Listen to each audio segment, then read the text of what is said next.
বামফ্রন্ট আইএসএফ এর নেতৃত্ব সহ অসংখ্য আমাদের ভালোবাসার মানুষ যারা সামনে দাঁড়িয়ে আছেন, কেউ চেয়ারে বসেছেন, আবার অনেক দূর পর্যন্ত বাইক বাঁধা আছে, ভয় আছে, ভীতি আছে। আজকে আমাদের মিটিং এর সামনে দাঁড়িয়ে শুনলে কেউ হয়তো হুমকি দিতে পারে, তাই ভয় পাচ্ছেন, কেউ সাহস দেখিয়ে সামনে এসেছেন, আবার অনেকে দূরে চায়ের দোকানে বসে আমাদের কথা শুনছেন। তাদের সকলকেই আমি সংগ্রামে অভিনন্দন জানাই।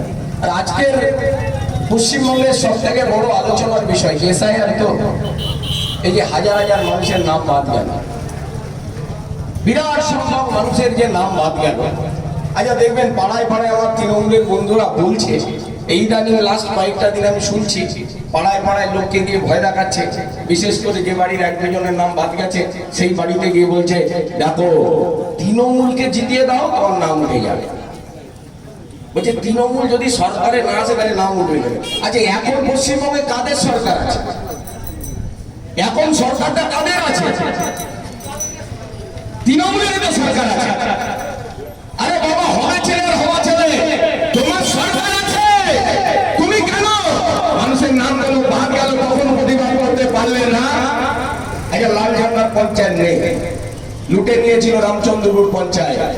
যদি রামচন্দ্রপুর পঞ্চায়েতের মানুষ যে হারে ভোট দিয়েছিল, দিলীপ স্কুলে যদি গণনায় ছাপ্পা না হতো, গণনা কেন্দ্র থেকে যদি সিপিএম এর প্রার্থী কাউন্টিং এজেন্টের বারণা করে দেওয়া হতো, রামচন্দ্রপুর পঞ্চায়েতটা তো সিপিএম এর পাওয়ার কথা ছিল। বাদুড়িয়া 14টা পঞ্চায়েতের মধ্যে 8-10টা পঞ্চায়েত লাল ঝান্ডার পঞ্চায়েত মানুষ তৈরি করতে চেয়েছিলেন।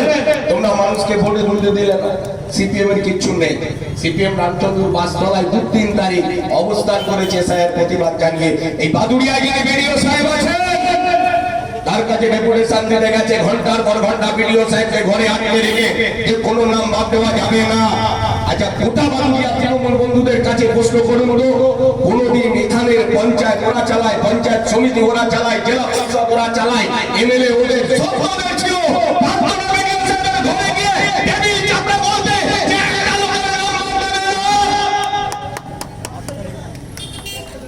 কোনদিন দেখেছে তৃণমূল কংগ্রেসকে এই প্রতিবাদটা করতে বিডিও অফিসে গিয়ে? আমার শঙ্কর দাদা বলছিলেন যে যখন বললো যে আমাদের হাজার হাজার ছেলে দরকার, 11-12 হাজার ছেলে দরকার যারা ভালো কম্পিউটার জানে, দক্ষ, যারা 2002 সালের বাংলা ভোটার তালিকা, কিন্তু এখন কাজ করতে গেলে ইংরাজি ওই নামগুলো টাইপ করতে হবে।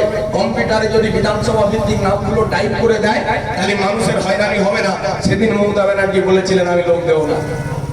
আচ্ছা মমতা ব্যানার্জি বলেছিলেন কি যে আমি বেঁচে থাকতে এ রাজ্যে এসআইআর হবে না। আজ এসআইআর হলো।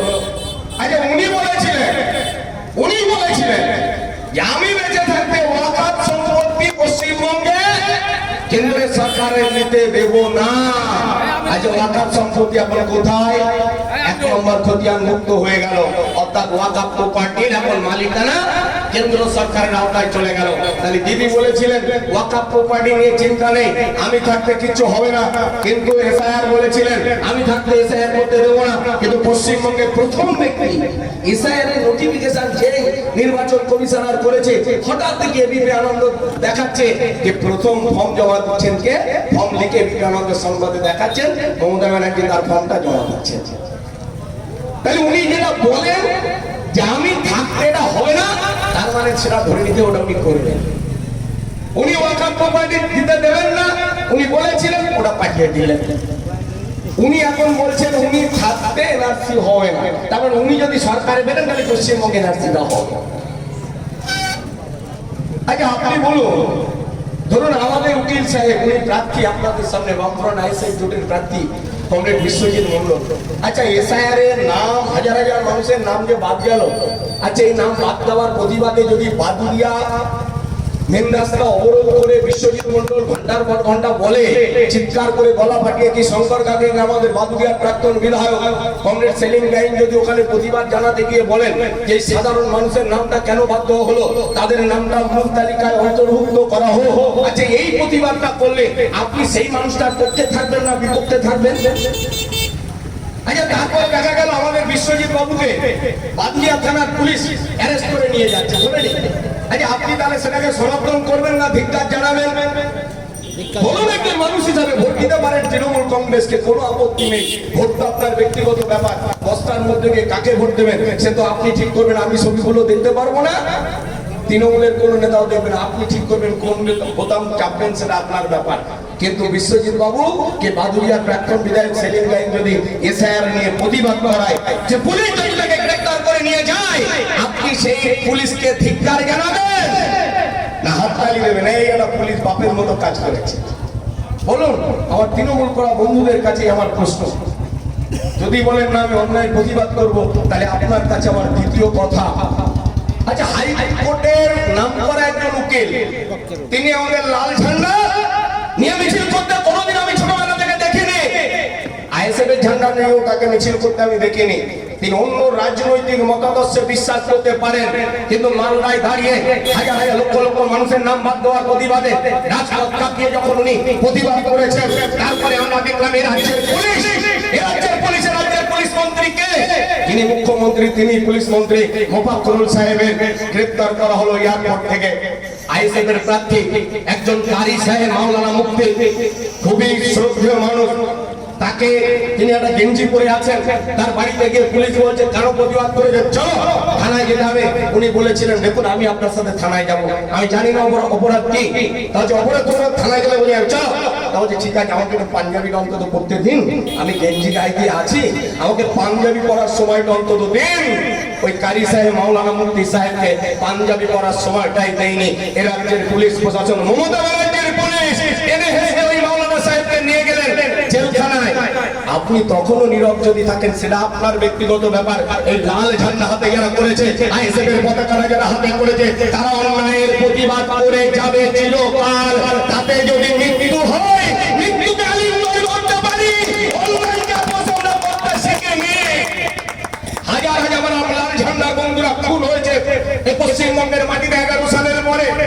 ভাঙড়ের মাটির অসংখ্য আইএসএফ এর কর্মী খুন হয়েছে, সেই ভাঙড়ের মানুষ এবার প্রতিজ্ঞা গ্রহণ করেছে নওশাদ সিদ্দিকী সাহেব ভাঙড়ের মাটি থেকে জিতবেন, এত ভোটে জিতবেন, পশ্চিমবঙ্গের কোন প্রার্থী হয়তো জিতবে না, ভয়কে জয় করে করছে।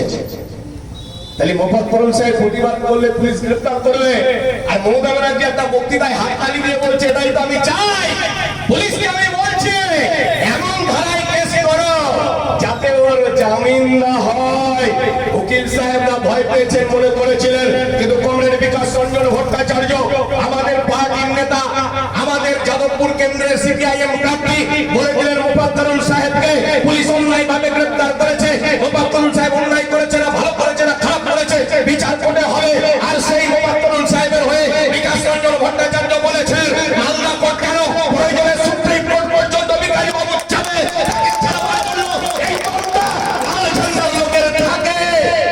ওই দাদার কাছে মাথা নত করার জন্য লাল ঝান্ডার লোকেরা রাজনীতি করে না। পশ্চিমবঙ্গে যখন আমার রাজ্যে যখন এখন 27 লক্ষ মানুষ অনিশ্চয়তায় আছেন, তারা ভোটার থাকবেন কি থাকবেন না, যখন আমার আপনার ঘুম কেড়েছে, আমি কিছু বয়স্ক মানুষ এখানে আছে তাদের কাছে প্রশ্ন করব। আমি তখন খুবই ছোট, আমি তখন ভোটার হয়নি, মাধ্যমিক পরীক্ষা দিয়েছি সবে। 2002 সালে এরকম একটা এসআইআর হয়েছিল। এই দিদিমণির আবেদনে সাড়া দিয়ে মমতা ব্যানার্জি 1999 সাল অটল বিহারী বাজপেয়ী তখন দেশের প্রধানমন্ত্রী, উনি দাবি তুলেছিলেন পার্লামেন্টে অটল বিহারী বাজপেয়ীকে উনি বাবা মতো সম্মান করতেন। আমরা শুনেছি সেই জন্য খবর বহু দেখতাম, কলকাতা থেকে মালপোয়া নিয়ে যেতেন খাওয়াতে, বলেছিলেন বাংলাদেশের লোক, বাংলাদেশের মুসলমান সব ঢুকে পড়েছে বর্ডার দিয়ে, এর নাম সব কেটে বাদ দিতে হবে। এই মুসলমানের নাম যদি বাদ না দেওয়া যায় তাহলে পশ্চিমবঙ্গ থেকে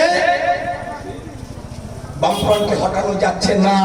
তাই 2002 সালে একবার এই ভোটার লিস্ট সংশোধনী হয়েছিল এসআইআর।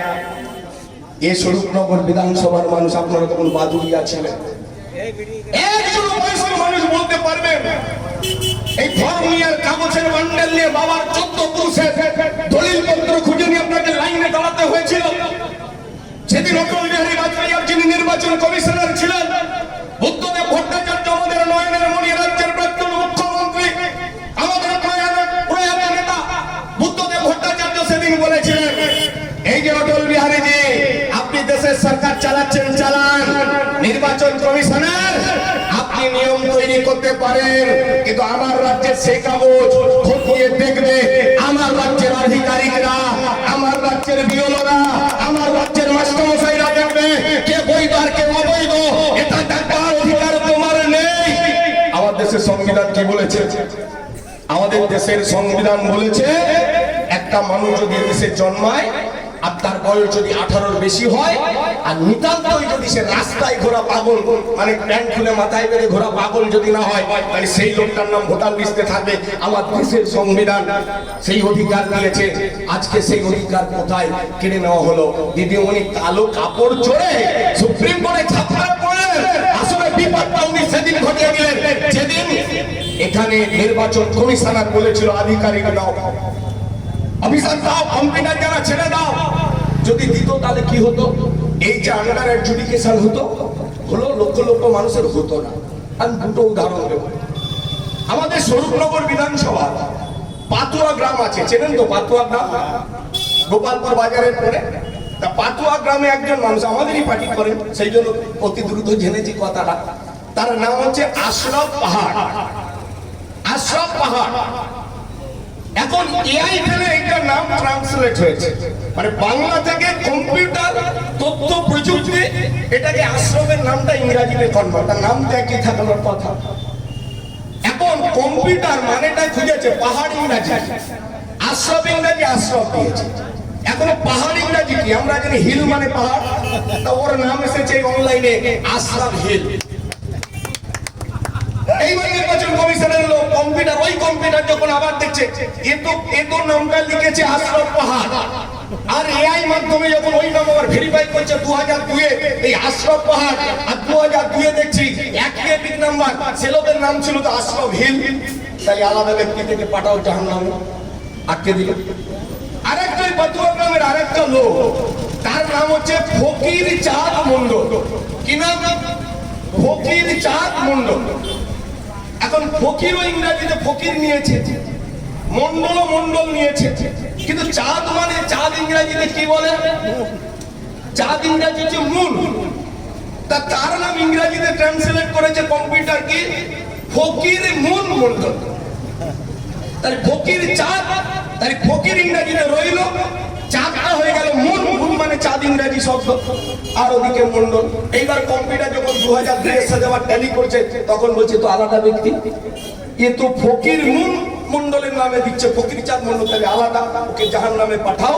আজকে যদি মমতা ব্যানার্জির সরকার এই আধিকারিক দিতেন বিডিও অফিসে, আপনাদের পরিচালিত বিডিও অফিস পঞ্চায়েত সমিতি আপনারাই চালান, স্বরূপনগর না আপনারা বাদুড়িয়া ব্লকের মানুষ, বিধানসভাটা স্বরূপনগর, এখান থেকে যদি 400 কম্পিউটার জানা ছেলে তাদেরকে বসিয়ে প্রত্যেক বুথে একজন করে ছেলেকে বসিয়ে দিতেন, এই 1000 ছেলের নাম তোরা বাবা একটু টাইপ করে দে, আজকে লক্ষ লক্ষ মানুষকে আন্ডার অ্যাডজুডিকেশন হতে হতো না, বিচারাধীন হতে হতো না। এটাই বামপন্থীদের সাধনের পার্থক্য। কে বলতে পারে না এখন কিন্তু আগের মতো অটল বিহারী বাজপেয়ী নেওয়ার মোদী প্রধানমন্ত্রী, ও সিপিএম ছাগল শেষ করে দিতে আমি করতো। আমি বলবো কেরালায় আপনার মাসিয়া গ্রামের 2-5টা ছেলে দেখুন কেরালায় কাজে গেছে, রাজমিস্ত্রি কাজ করে, ফোন করুন। এখন কেরালাতে এসআইআর হয়েছে, গোটা ভারতবর্ষে সব থেকে নির্বিঘ্নে এসআইআর এর কাজ যে রাজ্যে হয়েছে, সব থেকে কম মানুষের নাম বাদ গেছে।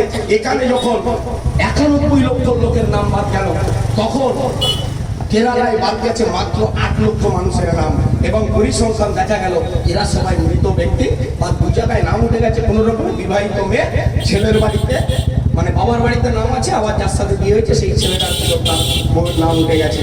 তাহলে 2 জায়গায় আছে, তাই 1 জায়গায় থাকবে, 1 জায়গায় থাকবে না, এরকম 8 লক্ষ মানুষের নাম বাদ গেছে। এখানে যেদিন 28শে ফেব্রুয়ারি তালিকা প্রকাশিত হলো, আমার আপনার ঘুম ছুটে গেল, সারা রাত বালিশে মাথা দিয়ে একবার ওপর করেছে যে মানুষটার নাম বাদ গেছে। আর কেরালা সরকার কমরেড পিনারাই বিজয়ন সিপিএম এর মুখ্যমন্ত্রী, তিনি এসে তালিকা বেরোলো, পার্টিকে নির্দেশ দিল আমার রাজ্যে কোনো মানুষ বলতে পারবে না অন্যায় ভাবে কারোর নাম বাদ গেছে, সব মানুষকে সরকারের পক্ষ থেকে মিষ্টি খাওয়াও।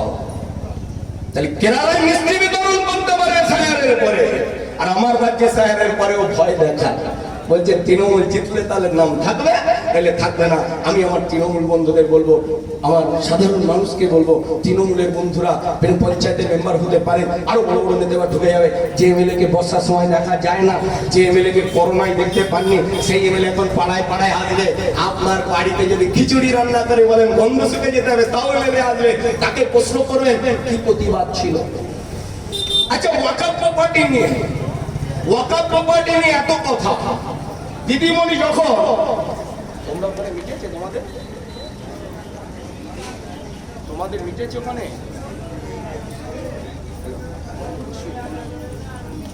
তো সেখানে ওয়াকফ প্রপার্টি নিয়ে যখন এসব হচ্ছে, তামিলনাড়ুতে স্ট্যালিন মুখ্যমন্ত্রীর নাম, দক্ষিণ ভারতের একটা রাজ্য, আমাদের সরকার না, লাল ঝান্ডা, কিন্তু লাল ঝান্ডার সমর্থন আছে এই সরকার। তেলেঙ্গানা কংগ্রেসের সরকার, আমার কেরালাতে সিপিএম এর সরকার। এই রাজ্যগুলো কি করলো, বললো আমরা বিধানসভায়, আমার দেশ হচ্ছে যুক্তরাষ্ট্র পরিকাঠামো, মানে দেশের সরকারের একটা আইন আছে, মানে রাজ্যের সরকারগুলো কিছু আইনের সংশোধনী কিছু কাজ করতে পারে। এই রাজ্যগুলোতে রাজ্যের সরকার কি করলো, ওখানে একটা বিধানসভায় বিল আনলো যে ওয়াকফ প্রপার্টি নিয়ে যে সংশোধনী বিল দিল্লির সরকার নিয়ে এসেছে, আমার রাজ্যে এটা কার্যকরী করতে দেবো না। সব এমএলএর হাত তুলে বললো সমর্থন করলাম। আমার রাজ্যে তৃণমূল কংগ্রেসের এমএলএ সংখ্যা 214-15 জন, আর নওশাদ সিদ্দিকী সাহেব আমাদের সংযুক্ত মোর্চার বিধায়ক, উনি প্রস্তাব দিয়েছিলেন। আচ্ছা, আপনার 215 জন আছে আর আমিও থাকবো, এই প্রশ্নে আমি আপনাকে সাপোর্ট করব। আপনি পশ্চিমবঙ্গের বিধানসভায় একটা বিল আনুন, ওয়াকফ সংশোধনী যে বিল কেন্দ্রের সরকার এনেছে, পশ্চিমবঙ্গের মাটিতে আমরা কার্যকরী করতে দেব না।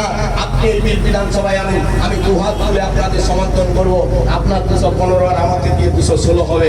বিজেপি 70টা এমএলএ নিয়ে কিছু হতে পারবে না। আমার রাজ্যের মুখ্যমন্ত্রী বলল না, ওসব হবে না বাবু। নওশাদ সাহেব তুমি যাই বলো, ও দিল্লি আইন করেছে, এখানে হবে। মুর্শিদাবাদে যে মুখ্যমন্ত্রী বললেন চিৎকার করে, আমি বেঁচে থাকতে ওয়াকফ প্রপার্টিতে হাত দিতে দেবো না। মুর্শিদাবাদের একটা জনসভায় সেই মুখ্যমন্ত্রী, উনি তো মঞ্চে বক্তৃতা দেওয়ার সময় দেখবেন দাঁড়ান না, আমি করতে করতে বক্তৃতা করেন, সেটা ওনার তিনি করতে পারেন, আমার কোনো আপত্তি নেই। উনি বললেন ওয়াকফ নিয়ে যদি আন্দোলন করতে হয় তবে দিল্লি যাও। আমি তো করিনি, আমি তো করে নিচ্ছি না, দিল্লি সরকার করে নিচ্ছে, তো দিল্লি যাও। আর যদি তোমরা পশ্চিমবঙ্গে আন্দোলন করো, আমার থেকে বেশি খারাপ কেউ হবে না। নওশাদ সিদ্দিকী সাহেবকে প্রতিবাদ করলে পুলিশ টেনে লকআপে নিয়ে গেল। এখন আপনি স্বরূপনগরের বিধায়ক পাড়ায় ভোট চাই, তাহলে কেন সাহস করে বললেন না আপনার বাপের কবর আছে? আপনার এলাকায় না থাকতে আপনার শ্বশুরবাড়ির কারোর খবর হয়তো ওই ওয়াকফ প্রপার্টির কবরস্থানে আছে, সেই কবরস্থানটাকে আজকে কেন্দ্রের সরকার নিয়ে নিতে চাইছে। মুসলিমদের প্রপার্টি সরকার রক্ষণাবেক্ষণ করবে। হাজী মহসিনের মতন মানুষ ইংরেজ সরকারের আমলে শত শত কোটি টাকা দিয়ে গেছিল, যে টাকার পরিমাণ আজকে বিরাট, সেই ওয়াকফ প্রপার্টি আজকে কেন্দ্রের সরকার নিয়ে নিচ্ছে। আপনার বাপ ঠাকুর দাদার কবর থাকতে পারে, মসজিদ থাকতে পারে, আজকে কলকাতা হাইকোর্ট ওয়াকফ বোর্ডের সম্পত্তি, আমার রাজ্যের বিধানসভার যে অফিস, বিধানসভার ভবন, সেটা ওয়াকফ প্রপার্টি। তাহলে সব দপ্তরগুলো দাঁড়িয়ে আছে ওয়াকফ প্রপার্টির উপরে। সেই প্রপার্টি কেন্দ্রের সরকার হাত বসিয়ে থাবা মেরে নিয়ে নিল। আর আপনি তখনও যদি বলেন, আপনি কিচ্ছু বললেন না। এখন অন্তত পাড়ার কাজে তখন এমএলএ পাননি, এখন পাড়ায় এসেছে। এগুলো তোমরা বলেছিলে ওয়াকফ নিয়ে আন্দোলন করলে দিল্লি যেতে হবে, তা আমরা বলছি ভোট চাই তখন দিল্লি যাও।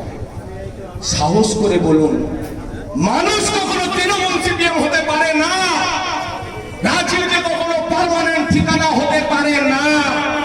মতাদর্শটাই শেষ কথা বলে।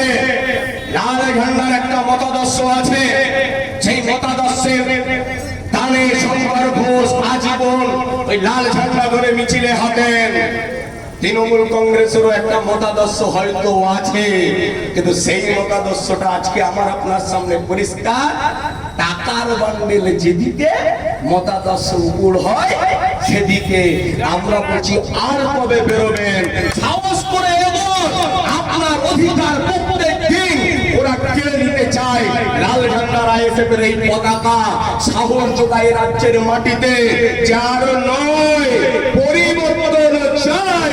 আর সেই পরিবর্তনের কান্ডারি হবে বামফ্রন্ট আইএসএফ। জয় এখন মাসিয়ার পাড়ায় পাড়ায় বলবে, যত ভোট এগোবে তত বলবে দেখো তোমরা যদি তৃণমূল না করো তাহলে স্বরূপনগর বিজেপি জিতে যাবে। আবার যে তৃণমূল বন্ধু বলে তাকেও বলছি, আর যে মানুষটার মন এই ভয়ে টুটু কাঁপে তাকেও বলছি কাগজে লিখে রাখুন। যদি সাহস না হয় আমি শফিকুল মাস্টার মশাই লিখে দিয়ে যাচ্ছি, কাগজে কাগজ নিয়ে আসুন, সই করে দিচ্ছি, স্বরূপনগরের মাটিতে বিজেপি জিততে পারে না। এত বড় কথা কেন বললাম? এত বড় কথা কেন বললাম? এ রাজ্যের সরকার মমতা ব্যানার্জি যদি এ রাজ্যটাকে বিজেপির হাতে তুলে না দেয় তাহলে পশ্চিমবঙ্গ বিজেপির সরকার আসতে পারে না। কেন পারে না? স্বরূপনগর দিয়ে শুরু করি, কারণটা বলার একটু। স্বরূপনগরে এসআইআর হওয়ার আগে ভোটার ছিল 2,53,000। এনোমিনেশন ফর্ম জমা দিল 2,40,000। তার মানে এই 13,000 হয় কিন্তু নাই, সিক্রেট নাই, ওই জায়গায় গোটা 13,000 প্রথম লটে বাদ গেল, থাকলো 2,40,000। এই 2,40,000 মধ্যে চেকিং মানে হিয়ারিং ট্রেনিং সব মেটার পরে যে তালিকা 28শে ফেব্রুয়ারি বেরোলো, তাতে দেখা গেল 2,37,000 লোকের নাম আছে, আর 2924 জন স্বরূপনগর বিধানসভা থেকে ডিলিট হলো, বাতিল হয়ে গেল ভোটার। এই যে 2924 জনের নাম বাদ গেল, মিলিয়ে নেবেন।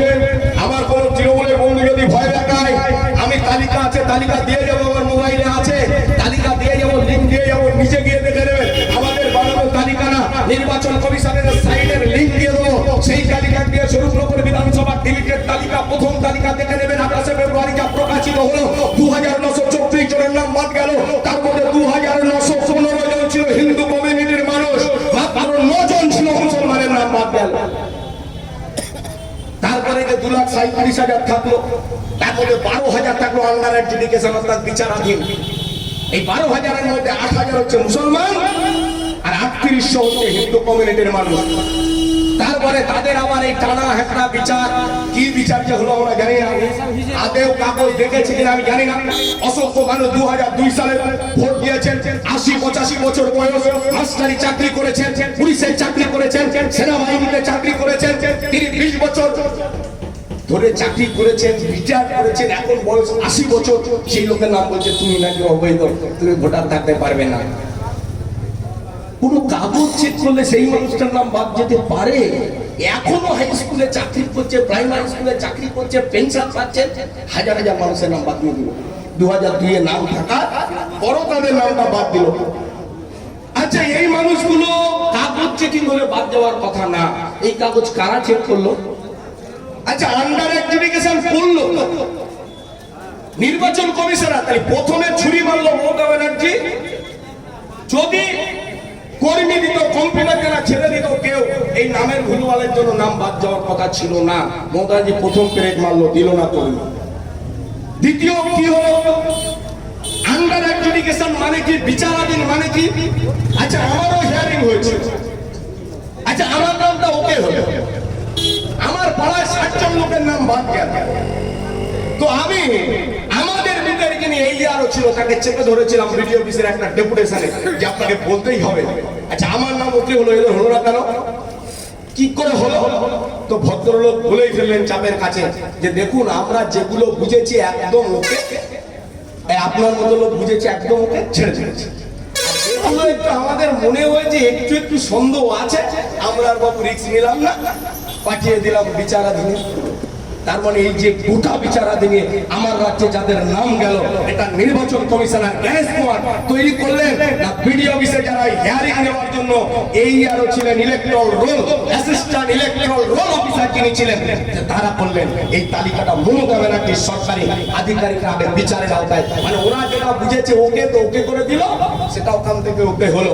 আর যেগুলোকে একটুখানি সন্দেহ দিয়ে পাশে বললো আমি ঠিক সিদ্ধান্ত নিতে পারছি না, ইংরেজিতে লিখেছে সে তালিকাও যে কোনো ভাবে আমার মোবাইলে চলে আসে, ব্লকের কোনো একটা অফিসারের থেকে আমি কালেক্ট করতে পেরেছিলাম। তাতে লেখা রয়েছে ডকুমেন্টস টু বি রিচেক, মানে পুনরায় চেক করতে হবে। তার মানে ওগুলো উনি শিওর হতে পারেন। কেসিওর হতে পারেনি মমতা ব্যানার্জির দপ্তরের আধিকারিকরা। তাহলে তো তুমি তাহলে আরএসএস এর লোক বসিয়ে রেখেছো নাকি এই দপ্তরে? তোমার এই ইয়ারাই তাহলে আরএসএস, তার জন্য এই লক্ষ লক্ষ মানুষের নাম বাদ গেল। একটা কথা আছে, মাছ খায় সব পাকে, মাছরাঙার দোষ হয়। আমি কখনোই এসআইআর হওয়াটাকে নিয়ে বিজেপিকে আমরা সমর্থন করি না। এটা রাজ্যের মুখ্যমন্ত্রী, তামিলনাড়ুর মুখ্যমন্ত্রীর মতো যদি বলতে পারতো, কেরালার মুখ্যমন্ত্রীর মতো যদি বলতে পারতো, এ রাজ্যে কার নাম থাকবে কি না থাকবে ঠিক করার মালিক আমি, এখতিয়ার আমার আছে, আমি ঠিক করে নেব, বুঝে নেব। তাহলে এই নাম বাদ যেত না। আসলে তাহলে কিন্তু মনে করে একটা মমতা বললো না কেন এই কথা?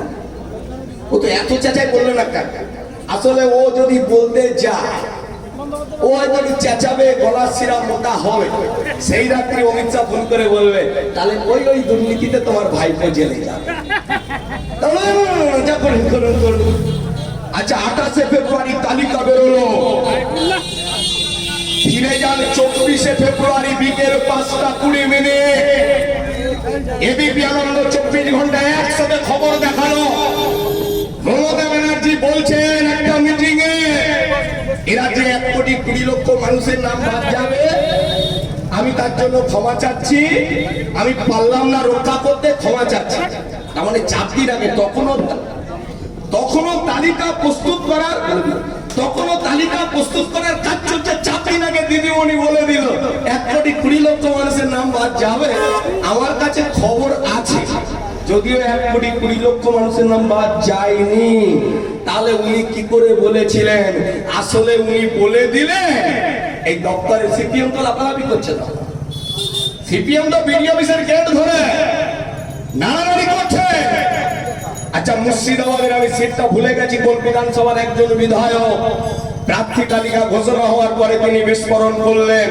জলঙ্গি কোথাও হবে হয়তো, হ্যাঁ, শামশেরগঞ্জের বিধায়ক কি মনিরুল্লাহ কিনা, উনি বিডি অফিসে আগুন লাগিয়েছে।